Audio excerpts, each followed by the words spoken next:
Sa bawat hampas ng alon sa pantalan, may multong nagmamasid sa karimlan. Ang puwerto'y laman ng sigaw at himutok, engkantong tahimik, ngunit nanunukso. Sa puwerto ng dilim, mga lihim nagtatago, mga aninong umiiyak sa lungkot at takot. Sa puwerto ng engkanto, walang ligtas sa sumpa. Sa bawat paghinga, may mahiga na nadarama. Ang profile sa madilim na oras. Hating gabi na nang bumukas ang laptop ni Mia, ang mapurol na liwanag ng screen ang tanging sumasakupa sa makapal na anino ng kanyang maliit na apartment. Sa paghahanap ng kahit man lang bahid ng init sa malamig niyang buhay, muling niyang binuksan ang dating site. Paulit-ulit niyang tinitingnan ang profile. Bawat isa ay tila naglalaman ng parehong mga pangako at kasinungalingan, hanggang nakita niya isang profile na kakaiba sa lahat. Si Rafael. Ang kanyang profile picture ay malabo, halos natatakpan ng anino, ngunit may isang bagay sa mga mata nito. Kahit na pixelated at malayo, ay tila humahatak sa kanyang kaluluwa. Mayroong misteryo, ngunit mayroon ding isang uri ng gutom sa isang hindi mapaliwanag na kapangyarihan na parang bumubulong ng mga lihim na hindi niya maintindihan. Sa loob ng ilang linggo, ang kanilang pag-uusap ay naging madalas. Pagkatapos ay halos araw-araw, ang mga salita ni Rafael ay matatamis, puno ng pag-unawa at atensyon na matagal nang uhaw si Mia. Ngunit sa bawat pagbabahagi niya tungkol sa kanyang mga gawi, ang kanyang pagiging gising sa hindi pangkaraniwang oras, ang kanyang pagkahilig sa hilaw na pagkain, ang kanyang paminsan-minsang pagkawala, isang malamig na takot ang unti-unting humahaplo sa puso ni Mia. Hindi niya ito mapaliwanag, isang visceral na pagtanggi ng kanyang buong pagkatao sa isang bagay tungkol kay Rafael. Isang gabing puno ng tensyon sa online chat, habang si Rafael ay nagkukwento tungkol sa isang kakaibang ritual na kanyang dinaluhan. Biglang nawala ang koneksyon ni Mia. Ang dilim ng screen ay tila sumasalamin sa lumalalim niyang pangamba. Hindi niya matiis ang kawalan ng katiyakan. Ang kailangan niya ay makita si Rafael, harapin ang kanyang mga pangamba sa personal. Ang bahay ni Rafael ay nakatago sa dulo ng isang madilim at masukal na kalye. Kahit mula sa malayo, ang kakaibang amoy ay siyang sumasabog kay Mia.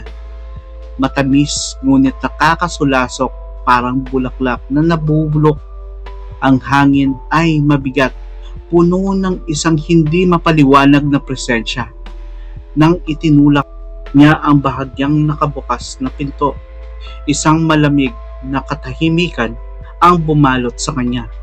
Walang Rafael, ngunit sa gitna ng sala, sa ilalim ng maputlang sinag ng buwan na tumatagos sa maruming bintana, mayroong isang bagay, isang figura. Ito ay hindi mukhang tao, baluktot ang mga kamay at paa. Ang balat ay parang pinagtagpi-tagping mga anino, at ang mga mata ay kumikislap ng isang gutom na hindi niya kailanman nakita. Isang sigaw ang kumawala sa kanyang lalamunan habang siya ay tumatakbo palabas. Ang nakakadiring amoy ay sumusunod sa kanya. Ngunit sa kanyang pagtakbo sa ilalim ng puno na parang mga kamay ng isang halimaw, tumambad si Rafael. Ngunit hindi na ang Rafael na kanyang nakikita sa screen. Ang kanyang mga mata ay pula, nagdinigas ng isang uhaw na walang katapusan. Ang kanyang bibig ay bahagyang nakabukas, nagpapakita ng matutulis na pangil. Ang katotohanan ay sumalpok kay Mia na parang isang pisikal na suntok. Ang mga pagkawala ni Rafael, ang kanyang kakaibang mga gawi, lahat ay nagkakaugnay sa isang nakakatakot na larawan. Ang lalaking hinahangad niya ay isang balbal, isang aswang na nagbalat kayo bilang isang tao. Ang kanyang pagtakbo ay naging isang desperadong laban para sa buhay. Ang mga yabag ni Rafael ay sumusunod sa kanya. Ang mahinang tunog ay unti-unting lumalakas. Sinasabayan ang isang uhol na nagpapakirot sa buto. Ang dating matatamis na salita ay napalitan ng mga ungol ng pananabik. Ang kanyang pagmamahal ay naging isang nakakamatay na pangangailangan. Sa bawat pagliko sa madilim na kalye, naramdaman ni Mia ang kanyang pag-asa ay unti-unting nauubos. Ang anino ni Rafael ay humahaba, lumalaki na parang handa ng lamunin siya sa isang madilim na eksena. Natisod siya. Ang kanyang katawan ay bumagsak sa malamig at maruming lupa. Habang papalapit ang aswang, ang kanyang huling tingin ay tumambad sa mga mata ni Rafael. Mga matang walang kaluluwa, puno lamang ng gutom at kasakiman. Sa dilim ng gabing iyon, natapos ang paghahanap ni Mia sa pag-ibig. Nilamon ng bangungot na nakakubli sa likod ng isang kaakit-akit na profile. Ang kanyang mundo ay unti-unting lumulubog sa walang hanggang kadiliman. Ang malamig at masikip na semento ay sumalubong sa pagbagsak kong katawan. Ang uhol ni Rafael na ngayon ay mas malinaw at mas malapit ay tumagos sa aking tenga. Isang nakakatakot na sumpa sa katahimikan ng gabi. Pinit-pilit kong bumangon. Ang bawat galaw ay puno ng sakit at takot. Ang amoy, ang matamis at nabubulok na amoy ay mas matindi dito. Halos nahahawakan, parang isang balabal ng kamatayan. Nakita ko siya sa dulo ng eskinita. Hindi na ang malumanay na Rafael. Ang kanyang mukha ay bahagyang nagbabago. Ang kanyang panga ay humahaba at ang kanyang mga kuko ay humahaba. Nagiging mas matalim na handang humiwa. Ang pula sa kanyang mga mata ay nagsindi, parang dalawang nagliliyab na uling sa dilim. Tumakbo ako. Hindi ko alam kung saan ako pupunta. Basta ang layo sa kanya. Ang aking mga binti ay nanginginig. Ang aking baga ay sumasakit. Ngunit ang takot ay nagtutulak sa akin. Ang mga anino ng mga gusali ay tila humahawak sa akin. Ang bawat sulok na maaaring magtago sa kanya. Narinig ko ang kanyang mga yabag sa likuran ko. Mabibilis at hindi pantay. Hindi na parang yabag ng tao. Ang uhol ay paminsan-minsan ay napuputol. Sinusubukan kong humingi ng tulong, ngunit ang aking boses ay isang bulong lamang. Natigil sa aking lalamunan. Walang ibang tao sa kalye. Ang lungsod na karaniwang puno ng buhay kahit sa hating gabi ay tila inabandona. Isang perpektong lugar para sa kanyang pangangaso. Tumakbo ako patungo sa pangunahing kalsada. umaasang makakita ng kahit isang bukas na tindahan, isang nagdaraang sasakyan, anumang bagay. Ang mga ilaw sa kalye ay tila kumikislap na may pangungutya na naghahagis ng baluktot na mga anino na nagpapalala sa aking takot. Bigla, isang malakas na kalabog ang narinig ko sa likuran ko. Napalingon ako at nakita siyang tumalon mula sa ibabaw ng isang mababang pader. Ang kanyang katawan ay hindi natural na nakabaluktot. Ang bilis niya ay hindi makatao. Alam kong hindi ko siya matatakasan sa haba ng panahon. Ang tanging pag-asa ko ay magtago. Nakita ko ang isang sikip na pasilyo sa pagitan ng dalawang saradong tindahan. Wala akong ibang pagpipilian. Sumiksik ako roon. Pinipigilan ang aking hininga. Umaasang hindi niya ako makikita.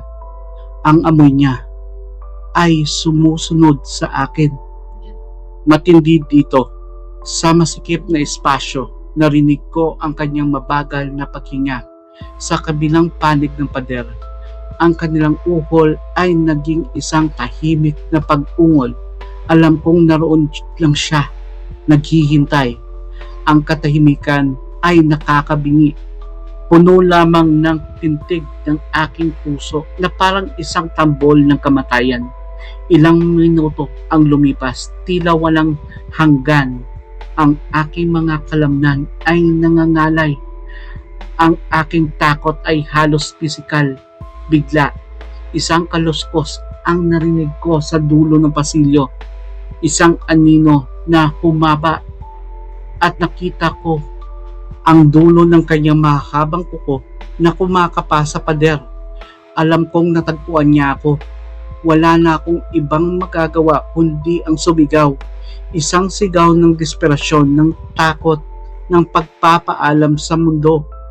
At pagkatapos, ang dilim, hindi ang dilim ng gabi, kundi ang isang malalim at mas nakakatakot na kadiliman na lumamon sa akin ng buo.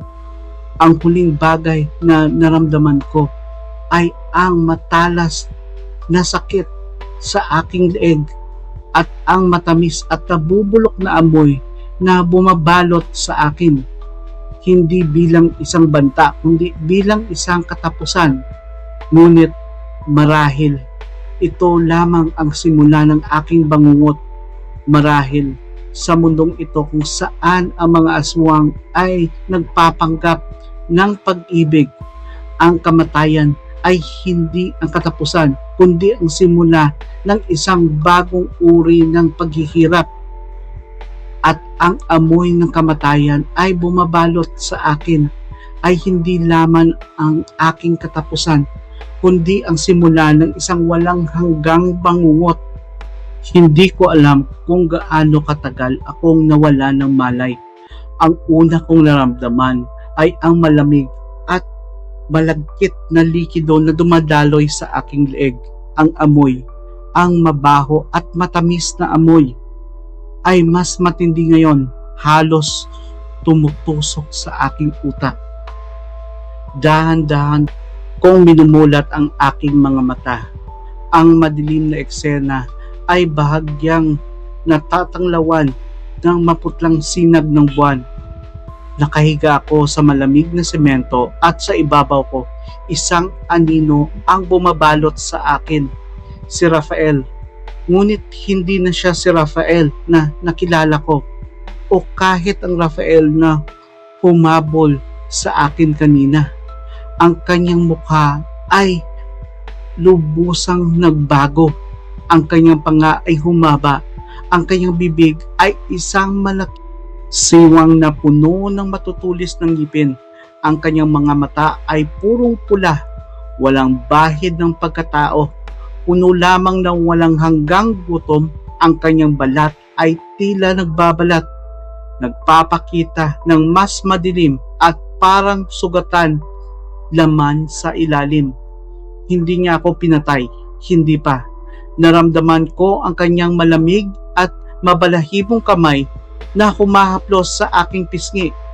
Isang mababang ungol ang pumukuwala sa kanyang lalamunan. Isang tunog na hindi nagmula sa isang tao. Isa ay primal na hayop, isang pagkain. Sinubukan kong sumigaw, ngunit ang tanging lumabas sa aking lalamunan ay isang mahinang hikbi. Ang sakit sa aking leeg ay parang apoy at nararamdaman ko ang mainit na likido na patuloy na dumadaloy. Binubuhat niya ako parang isang manikang walang buhay. Ang kanyang lakas ay hindi makatao. Ang takot ay bumabalot sa akin. Hindi na lamang sa takot sa kamatayan, kundi takot sa kung ano ang mangyayari bago ang kamatayan. Dinala ako sa dulo ng iskinita, kung saan naghihintay ang hindi pamilyar na pintuan. Ito ay madilim, walang marka, parang hindi ito nararapat na naroon. Nang buksan niya ito, isang mabahong hangin ang sumalubong sa akin. Isang pinaghalong amoy ng dugo, nabubulok na karne at isang bagay na mas matanda at mas masama. Pinasok niya ako sa loob. Ang lugar ay isang madilim at masikip na silid. Ang tanging ilaw ay nagmumula sa isang mumunting kandila na nakasindi sa mga sulok na naghahagis ng baluktot ng mga anino sa pader. Ang mga pader ay tila natatakpan ng mga kakaibang simbolo at mga guhit na hindi ko maintindihan, ngunit nagdulot ng matinding pagkakabagabag sa aking kalooban. Sa gitna ng silid, mayroong isang mahabang altar na gawa sa tila butok. Mayroong mga kakaibang kasangkapan na nakahilera dito. Mga kutsilyo na may kakaibang hugis, mga sisidlan na puno ng maitim na likido, at mga bagay na hindi ko gustong tukuyin. Inihiga niya ako sa altar. Ang malamig at patigas na buto ay tumusok sa aking likod. Hindi ako makagalaw. Ang aking katawan ay nanghihina dahil sa pagkawala ng dugo at matinding takot. Lumapit siya sa akin. Ang kanyang pulang mga mata ay nakatitig sa akin na parang ako ang pinakamasarap na pagkain. Ang kanyang mabahong hininga ay humahaplos sa aking muka. Mia, bulong niya. Ang kanyang boses ay garalgal at hindi halos tao. Matagal na kitang hinihintay. Hindi ko maintindihan ano ang ibig sabihin niya. Inilabas niya ang isang mahaba at baluktot na kutsilyo mula sa altar. Ang liwanag ng kandila ay sumasayaw sa madilim nitong talim. Ang takot ay bumubulwak sa akin. Isang tsunami ng desperasyon. Sinubukan kong magmakaawa, ngunit ang tanging lumabas sa isang mahinang ungol. Ang aking mga mata ay puno ng luha. Nakatitig sa kanyang walang awang muka. Ang iyong dugo ay magpapatibay sa amin. Patuloy niya. Ang kanyang tinig ay naging isang malalim na bulong na parang nanggagaling sa ilalim ng lupa. Ang iyong buhay ay magbibigay ng lakas sa aming lahi. Ang aming lahi. Hindi ako nag-iisa. Sa mga anino ng silid, nagsimulang gumalaw ang iba pang mga figura. Lumabas sila mula sa kadiliman. Ang kanilang mga anyo ay baluktot at nakakatakot tulad ni Rafael. Ang kanilang mga mata ay nagliliyab sa parehong pulang gutom. Napagtanto ko ang katotohanan. Si Rafael ay hindi lamang isang aswang. Siya ay bahagi ng isang bagay na mas matanda, mas masama, isang lihim na lipi na nakakubli sa anino ng normal na mundo. At ako, sa aking kawalang malay, ay nahulog sa kanilang patibong.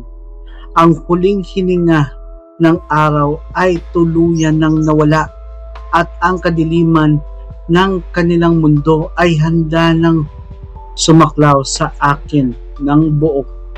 Ang kutsilyo ay bumaba. Ang sakit ay hindi mahalaga. Ang mas nakakatakot ay ang malamig na katahimikan na hindi ito ang katapusan. Ito lamang ang simula ng aking walang hanggang pagdurusa sa kamay ng mga nilalang na nakakubli sa likod ng maskara ng pag-ibig at pangarap. At sa dilim na iyon, ang aking huling sigaw ay nalunod na uhol na kanilang walang hanggang gutom. Hindi ko alam kung gaano katagal akong nawala ng malay. Ang aking buong katawan ay sumasakit, parang binugbog at piniga. Ang mabahong amoy na naroon pa rin, ngunit mayroon ng ibang panghalong amoy, sunog na insenso at isang bahid ng bulok na lupa. Dahan-dahan kong binuksan ang aking mga mata. Hindi na ako sa madilim at masakit na silid. Nakahiga ako ngayon sa isang malamig na batong lapag. Ang lugar ay malaki at mukhang matanda na. May mataas na kisame at mga haliging gawa sa madilim na kahoy. Ang mahinang liwanag ay nagmumula sa ilang kandila na nakasindi sa mga dingding na nagkahagis ng mahaba at sumasayaw na mga anino. Napagtanto ko na nasa loob na ako ng isang simbahan, ngunit hindi ito isang normal na simbahan. Ang mga altar ay nababalutan ng kakaibang simbolo, katulad ng nakita ko sa silid ni Rafael. Ang mga imahe ng mga santo ay baluktot at nakakatakot. Ang kanilang mga mukha ay tila puno ng pagdurusa at galit. Ang hangin ay mabigat, puno ng isang presensya na hindi banal. Sinusubukan kong bumangon, ngunit ang sakit sa aking leeg ay pumigil sa akin. Hinawakan ko ito at naramdaman ang isang magaspang na benda. Hindi pa ako patay. Bakit? Narinig ko ang mga yabag na papalapit, mabagal at sigurado. Hindi katulad ng padalos-dalos na yabag ni Rafael. Isang figura ang lumabas mula sa anino. Ito ay isang matandang babae, balot ng isang madilim na kasuotan. Ang kanyang mukha ay kulubot at maputla, at ang kanyang mga mata ay maliit at maitim, parang mga butas sa dilim. May hawak siyang kandila at ang nag-iisang liwanag nito ay nagpatingkad sa kanyang matigas na ekspresyon. "Gising ka na pala," sabi niya. Ang kanyang boses ay tuyo at paos, parang kaluskos ng tuyong dahon. Ang kanyang mga lengguwahe ay matanda, halos hindi pamilyar. Sinubukan kong magsalita, ngunit ang tanging lumabas ay isang mahinang ungol. "Huwag kang mag-alala," patuloy niya. Ang kanyang mga mata ay hindi umalis sa akin. "Hindi kanila papatayin agad." Ang kanyang mga salita ay mas nakakatakot pa sa anumang sigaw. "Sino kayo? Nasaan ako?" tanong ko sa isang pabulong na tinig. "Ako si Lola Lita," sagot niya. "At ikaw ay nasa tahanan ng ating Panginoon, sa paraan ng iba, sa iyong inaasahan." Tinitingnan ko ang paligid. Tahanan ng Panginoon? Ang lugar na ito ay puno ng kasamaan, ng isang madilim na presensya na halos nahahawakan. "Si Rafael, anong nangyari?" tanong ko. Ang takot ay bumabalik. "Si Rafael ay isang lingkod," sagot ni Lola Lita. Ang kanyang mga mata ay kumikislap sa liwanag ng kandila. "Isang tagapaghatid. Dinala niya rito para sa atin." "Para sa inyo?" Tumango si Lola Lita. "Matagal na kaming naghihintay sa isang bagong dugo. Ang iyong lakas ay magpapatibay sa ating pamilya." "Pamilya?" Ang salitang iyon ay nagdulot ng mas matinding takot kaysa sa anumang halimaw. Hindi lamang si Rafael, mayroon pang iba. Ano ang gagawin niyo sa akin? Isang manipis na ngiti ang lumitaw sa tuyong labi ni Lola Lita. Marami. Ikaw ang magiging bahagi namin. Ang iyong dugo ay magiging aming dugo. Ang iyong buhay ay magiging aming buhay. Naramdaman ko ang isang malamig na kamay na humahawak sa aking puso. Ang mga kuko nito ay mahaba at matigas. Isa pang figura ang lumabas mula sa anino. Isang lalaki, may baluktot na pangangatawan at pula ang mga mata tulad ni Rafael. Malapit na ang paglubog ng araw, sabi ng lalaki. Ang kanyang boses ay garalgal. Oras na para sa pagbabago. Pagbabago.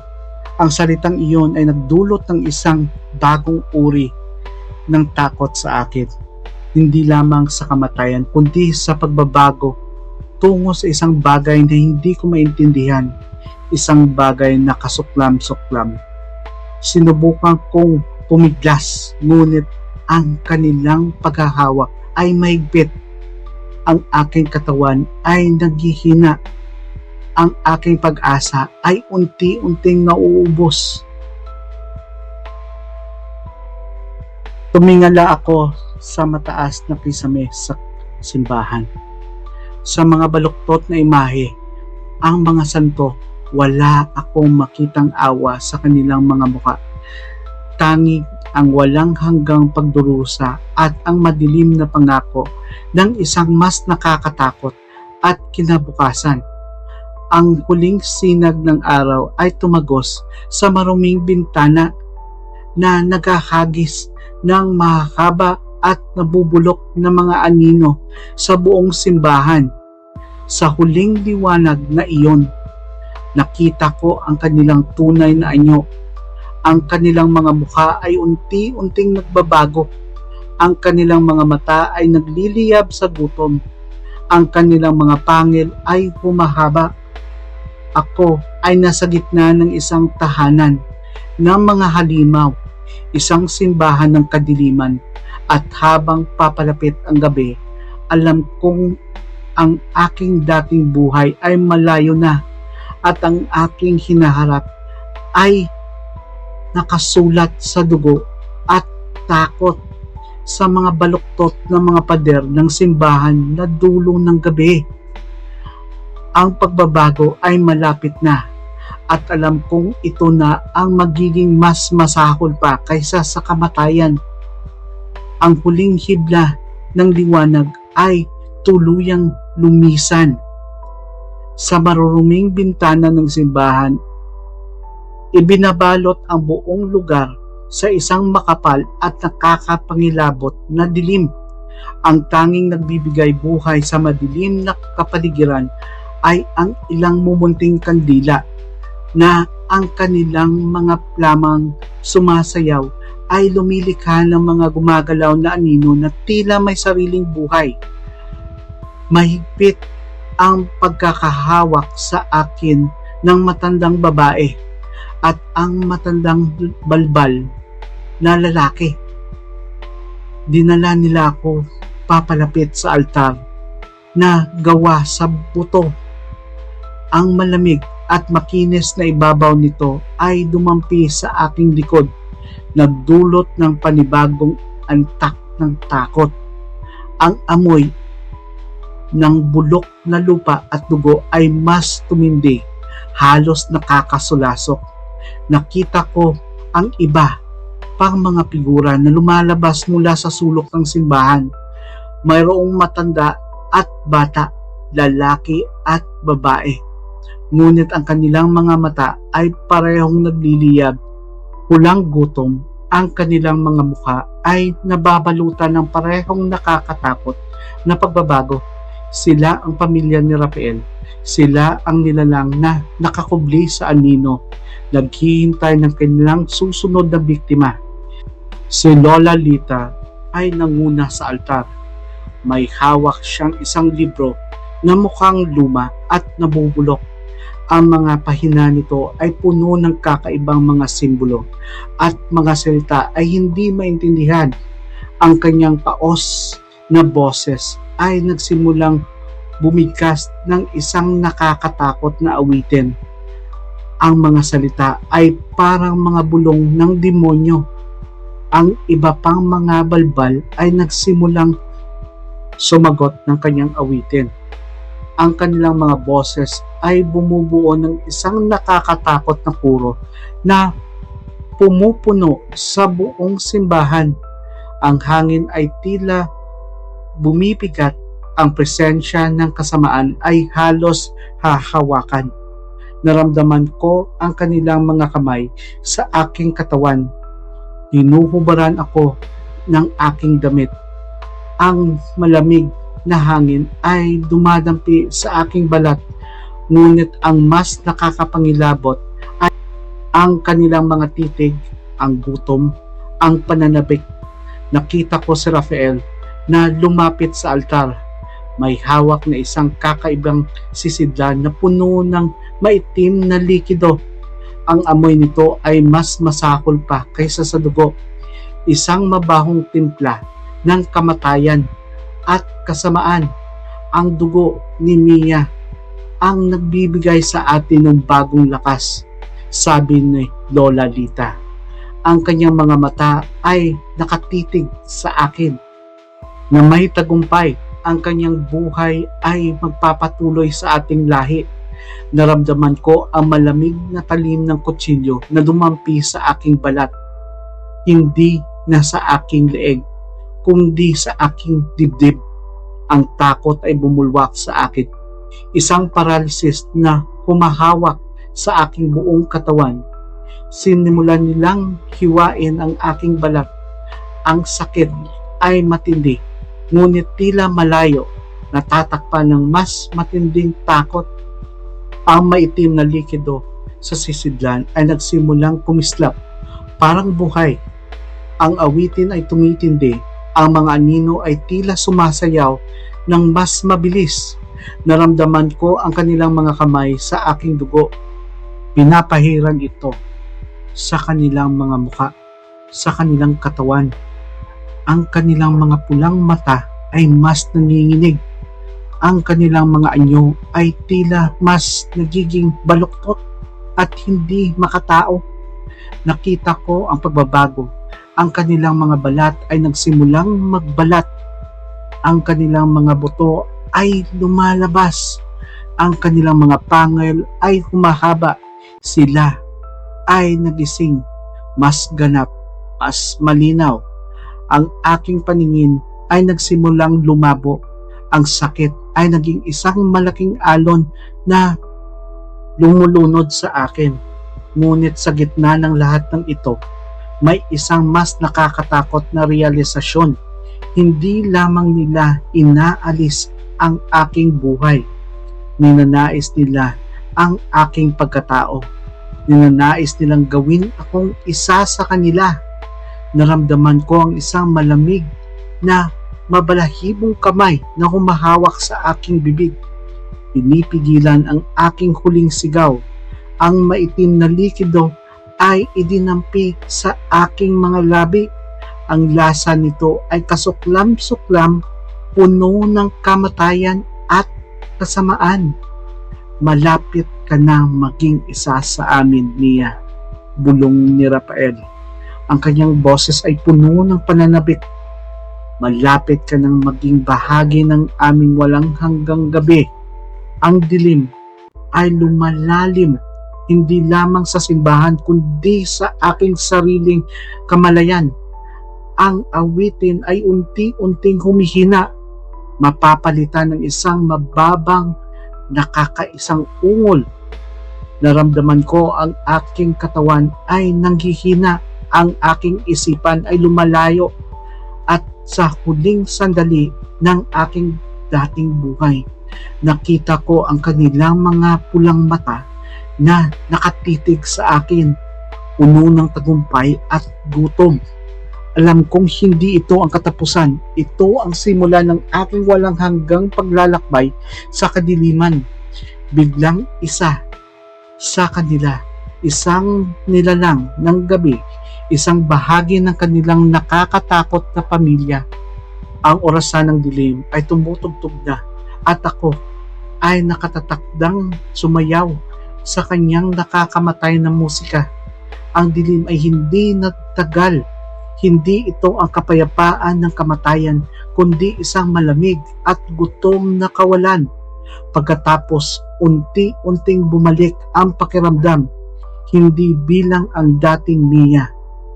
Ang una kong napansin ay ang uhaw, isang matinding uhaw na parang matagal na at hindi dumidikit ang aking lalamunan sa anumang likido. Ngunit hindi ito ordinaryong uhaw. Ito ay malalim, mas premial. Isang pangangailangan na tumutusok sa kaibuturan ng aking pagkatao. Sinubukan kong gumalaw at nagulat ako sa aking lakas.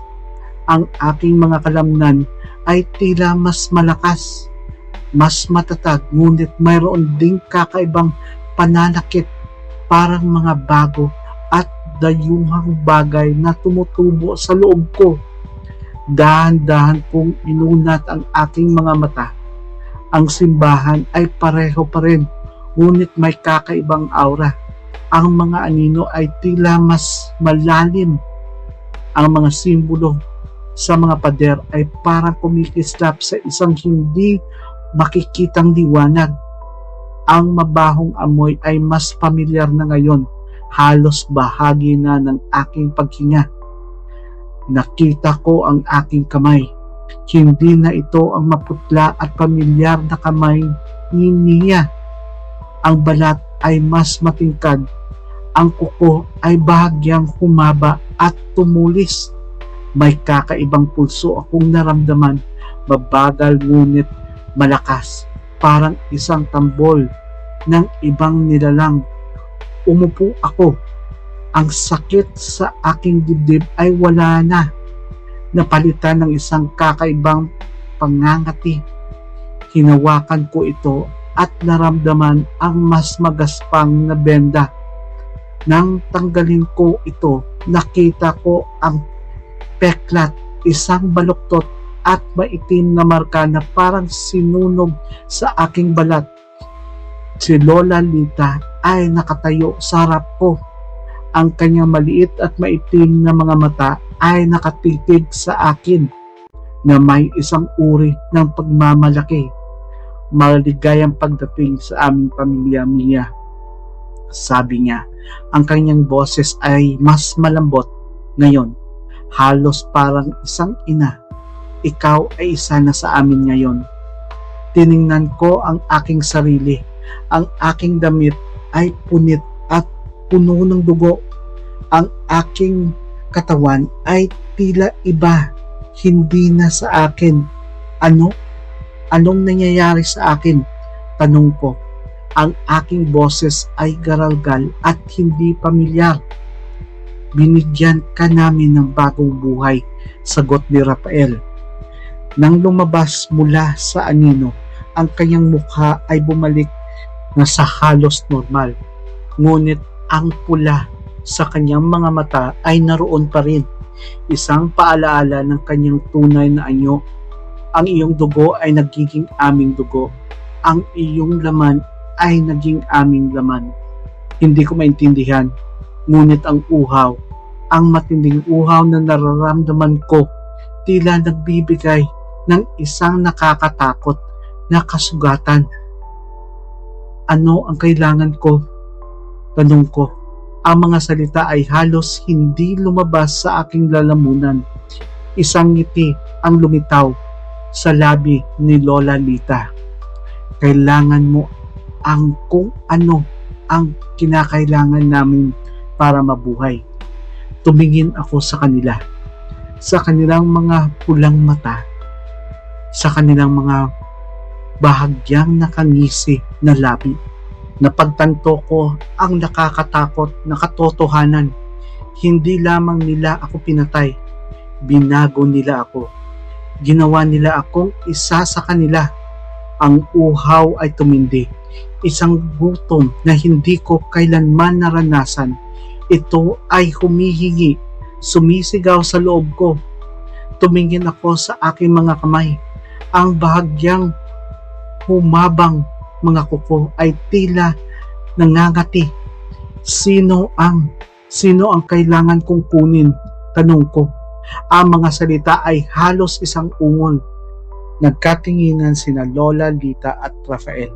Isang uri ng kasiyahan ang nababasa sa kanilang mga mata. Maghintay ka, sabi ni Rafael. Malapit na ang gabi. Ipakikita namin sa iyo ang paraan. Dinala nila ako sa isang bintana. Ang kalangitan sa labas ay unti-unting dumidilim. Ang mga huling sinag ng araw ay nagbibigay daan sa takip silim. Naramdaman ko ang isang kakaibang pagkabahala, isang sabik na paghihintay. Sa sandaling lumabas ang buwan, sabi ni Lola Lita, ang kanyang boses ay naging isang mapanuyang bulong. Makikita mo ang iyong tunay na pangangailangan. Tumingin ako sa papalapit na dilim. Ang uhaw sa loob ko ay lumalakas. Nagiging isang hindi mapigilang pangangailangan. Ang aking bagong laman ay humihingi ng isang bagay na buhay. At sa unang pagkakataon, naramdaman ko ang bahid ng gutom na nakikita ko sa mga mata ni Rafael. Isang nakakatakot na pagnanais. Ako si Mia pa rin, ngunit may isang madilim at gutom na nilalang na sumisibol sa loob ko. At habang ang buwan ay dahan-dahang umaakyat sa madilim na kalangitan, alam kong ang aking dating buhay ay tuluyan ng nawala. Ako ay isa sa kanila at ang gabi ay nagiging aking pangangaso. Ang buwan ay bumulagta sa madilim na kalangitan. Isang maputlang mata ang tumitingin sa natutulog na lungsod. Ang uhaw sa loob ko ay halos hindi na matiis. Isang nangangalit na apoy na sumusunog sa aking bagong laman. Kasama ko sina Lola Lita at Rafael. Ang kanilang mga pulang mata ay nagliliyab sa sabik ng paghihintay. Ngayon, Mia, sabi ni Lola Lita, ang kanyang boses ay puno ng otoridad. Ipakita mo sa amin ang iyong pangangailangan. Hanapin mo ang iyong pagkain. Lumabas kami ng simbahan. Ang malamig na hangin ng gabi ay dumampi sa aking balat. Ang anino ay tila humahaba at bumubuhay. Nagtatago ang mga hindi nakikitang panganib. Ang lungsod ay tahimik, ngunit sa aking bagong pangdama, naririnig ko ang mahihinang pintig ng mga puso sa loob ng mga bahay. Ang mainit na daloy ng dugo sa kanilang mga ugat. Isang matinding pagnanais na bumulwak sa akin. Isang pangangailangan na hindi ko maintindihan, ngunit hindi ko mapigilan. Tumakbo ako mas mabilis kaysa sa dati. Ang aking bagong lakas ay nagtulak sa akin sa dilim. Sina Lola, Lita at Rafael ay sumusunod sa akin. Ang kanilang mga yabag ay tahimik at mabilis. Nakita ko siya, isang lalaking naglalakad ng mag-isa sa madilim na kalye. Ang kanyang atensyon ay nakatuon sa kanyang cellphone. Ang kanyang pintig ay malakas sa aking pandinig. Ang kanyang dugo ay tila kumakanta sa akin. Aatake na sana ako. Handa nang supulin ang aking uhaw nang biglang may humawak sa aking braso. Hindi pa, bulong ni Rafael. Ang kanyang mga mata ay nakatitig sa lalaki. Hindi siya nararapat. Naguguluhan ako. Bakit hindi? Ang uhaw ay halos sumisira sa akin. Tingnan mo, sabi ni Lola Lita. Itinuro ang lalaki. Mayroon siyang marka. Tiningnan ko ang lalaki ng mas maigi. Sa ilalim ng maputlang sinag ng buwan, nakita ko ito. Isang maliit at halos hindi mapansing pilat sa kanyang batok.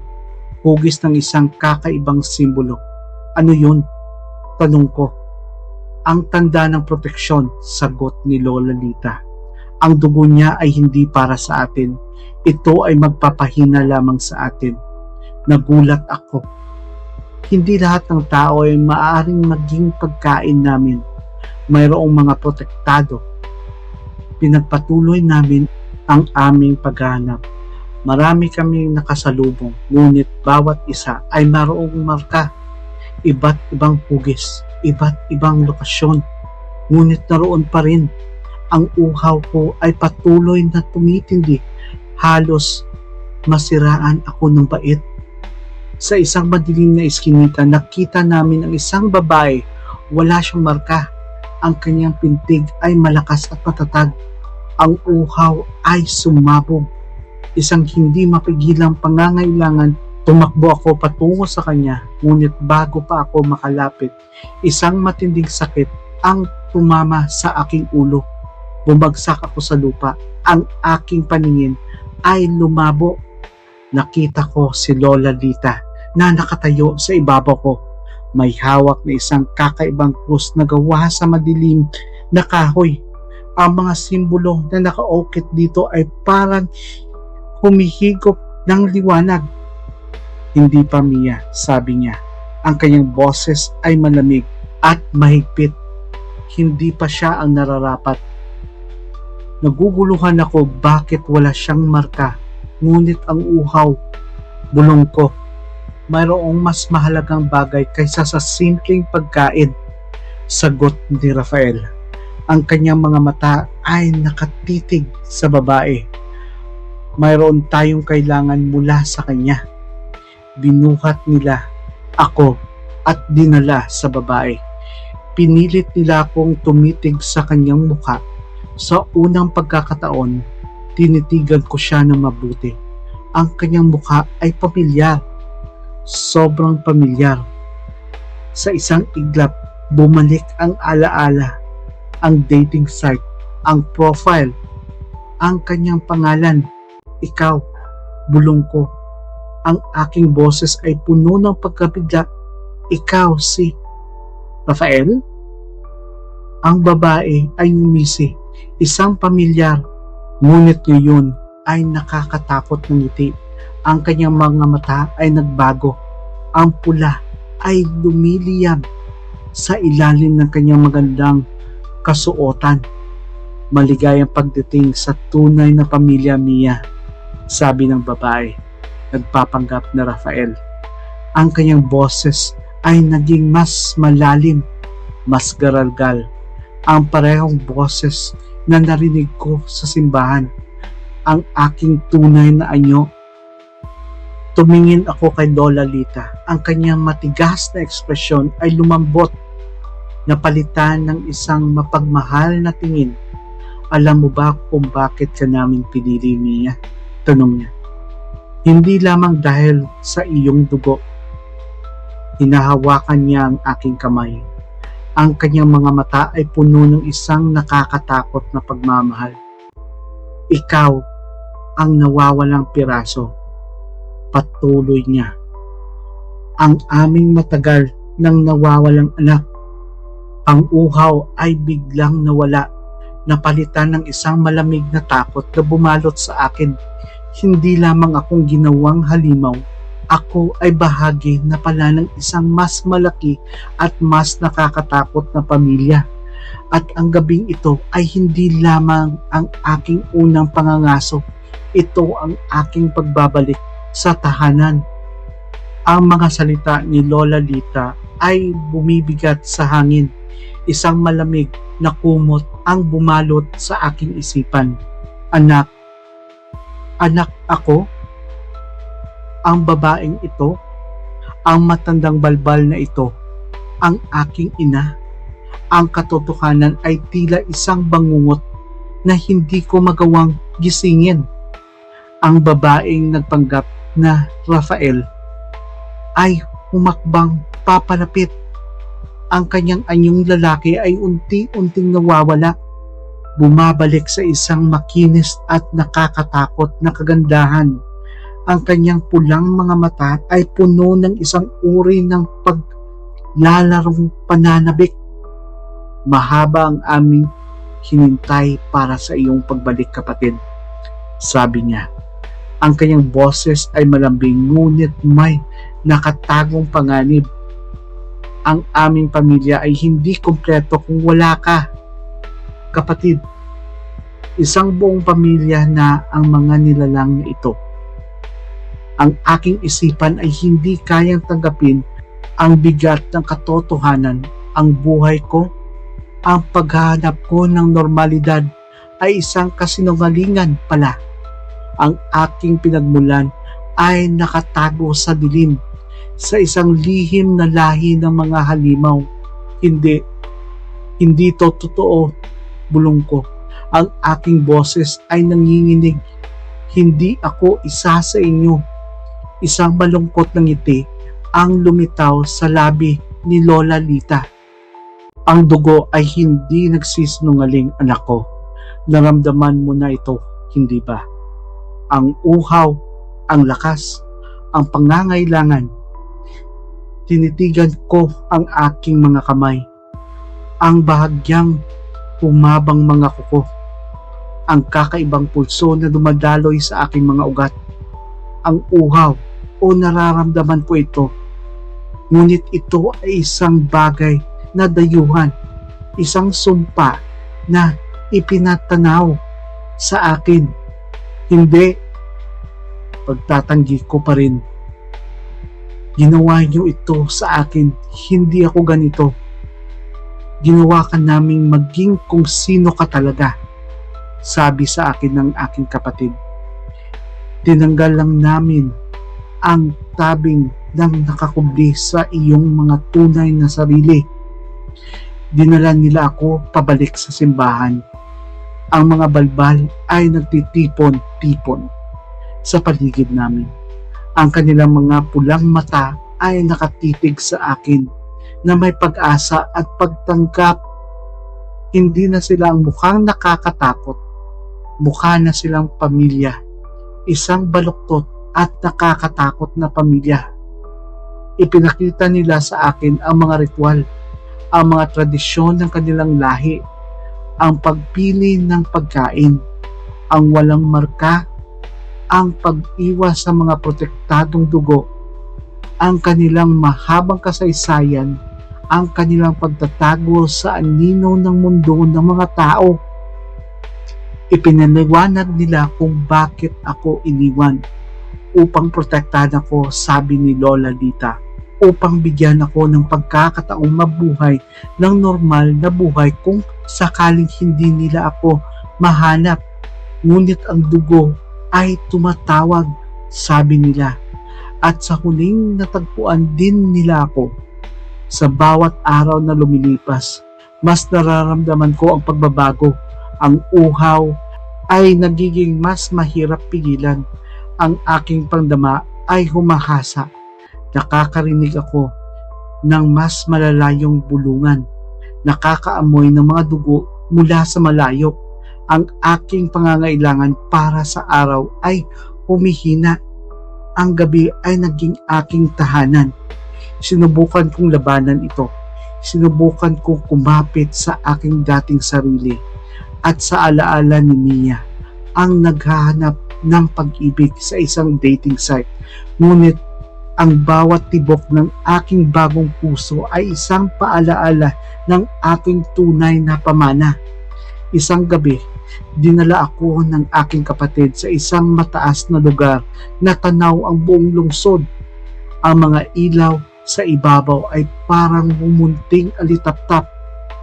Tingnan mo, Mia, sabi niya, ito ang aking kaharian. Nakatago sa paningin, ngunit palaging naroon.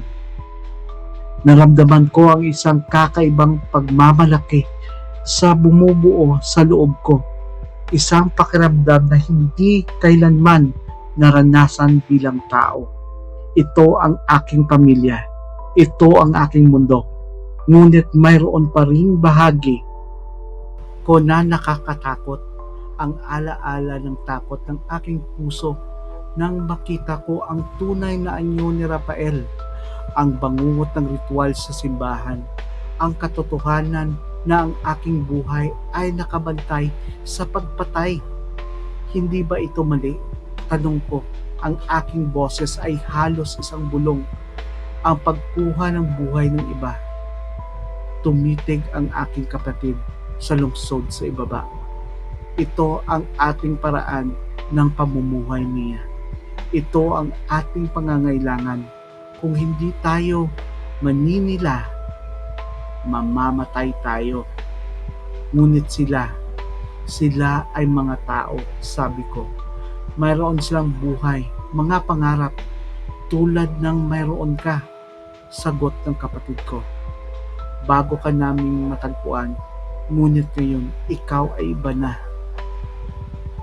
Tumingin ako sa aking mga kamay sa muli.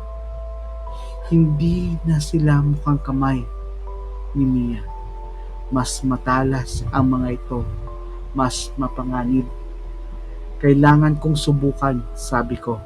Kailangan kong makahanap ng ibang paraan. Ang aking kapatid ay tumawa. Isang malamig na walang emosyon na tunog. Walang ibang paraan, Mia.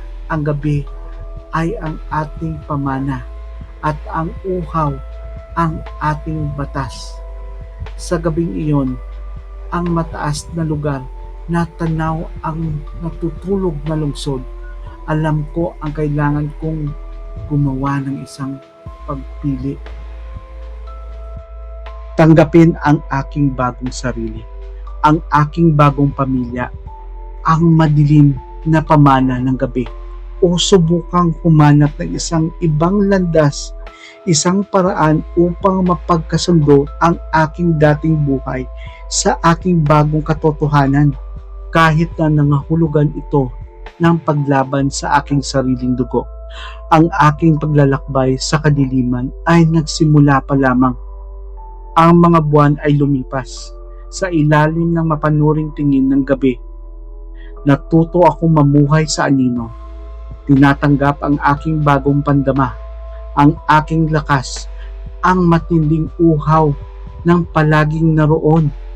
Sinusubukang humanap ng ibang paraan gaya ng pinapangako ko sa aking sarili.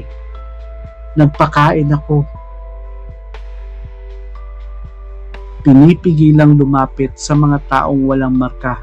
Ngunit ang panghihina ay unti-unting bumabalot sa akin. Ang uhaw ay nagiging mas mahirap supilin. Ang aking pamilya ay nagmashid. Ang kanilang pulang mga mata ay puno ng pag-aalala at pagtataka. Hindi nila maintindihan ang aking pagtanggi sa aking tunay na kalikasan. Isang gabi, dinala ako ni Lola Lita sa simbahan. Ang mga kandila ay hindi nakasindi. Ang lugar ay balot ng malamig at kakaibang katahimikan. Anak, sabi niya, ang kanyang boses ay puno ng lungkot.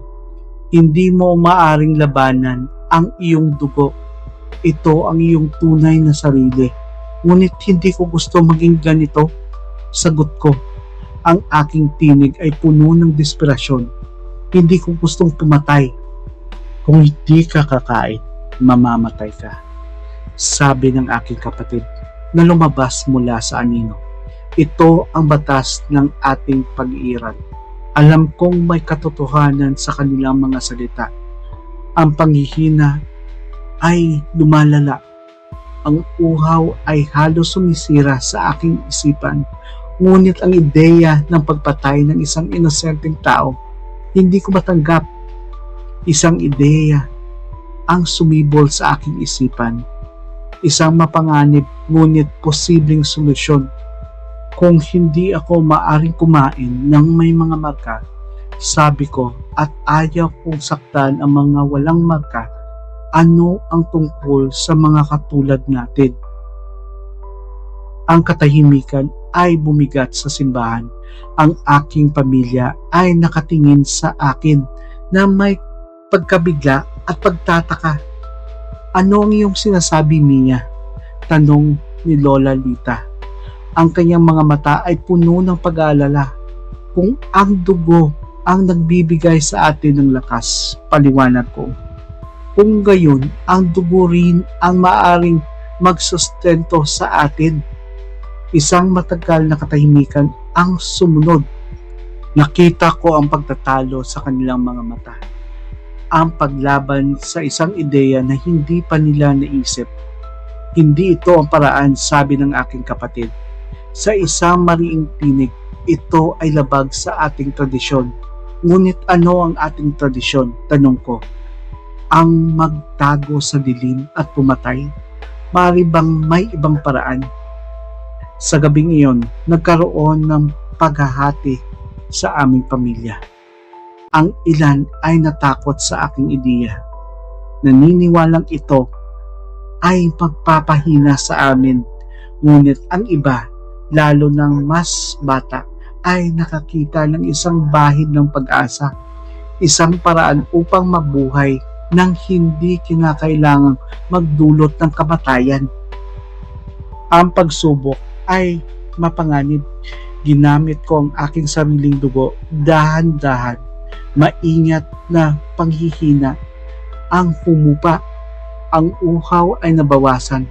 Ito ay hindi kasing lakas ng dugo ng iba, ngunit ito ay sapat upang mabuhay. Ang aking kapatid, ang unang sumubok. Pagkatapos ay ang iba pa na may bukas na isipan.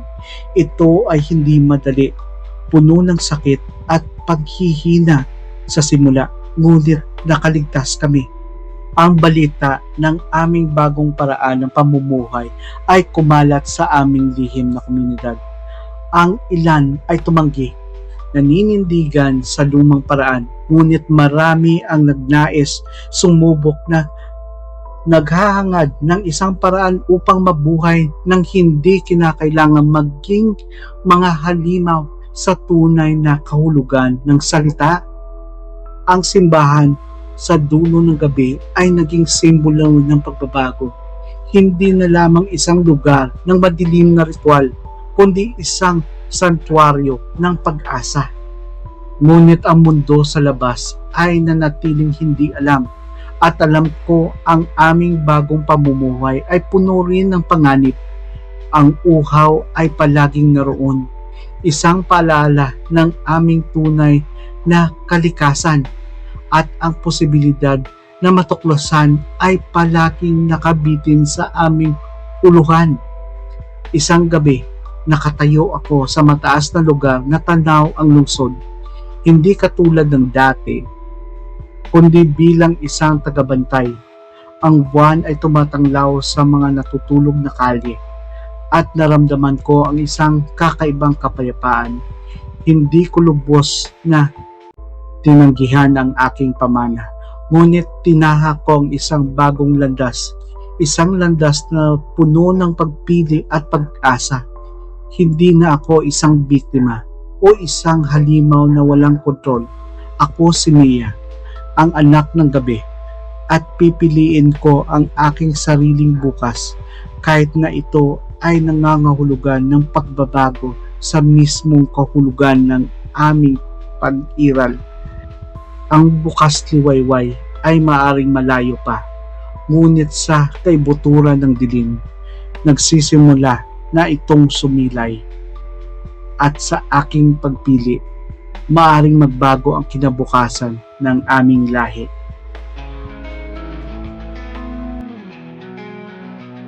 Dalang ng gabi, halos di makita. Tahimik ang alam, may kakaiba.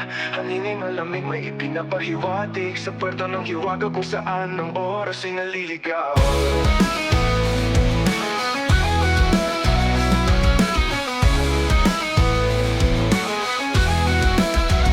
Iwasang tumingin, doon sa dilim. May boses na tawag, di mo kaya laban. Lumulutang ang balisong ng mga alaala sa Puerto de Encanto kung saan nawawala ang lahat. Na ang lahat.